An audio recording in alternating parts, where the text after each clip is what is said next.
Mohammad Irfan playing 8th standard Muslim St. Joseph High School.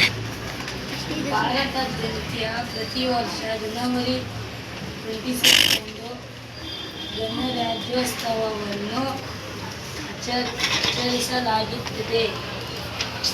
August 15, 1947 ಭಾರತವು ಸ್ವಾತಂತ್ರ್ಯವನ್ನು ಪಡೆದುಕೊಂಡು ಮತ್ತು ಸುಮಾರು 2 ವರ್ಷಗಳ ನಂತರ ಪ್ರಜಾಸತ್ತಾತ್ಮಕ ಗಣರಾಜ್ಯವಾಯಿತು.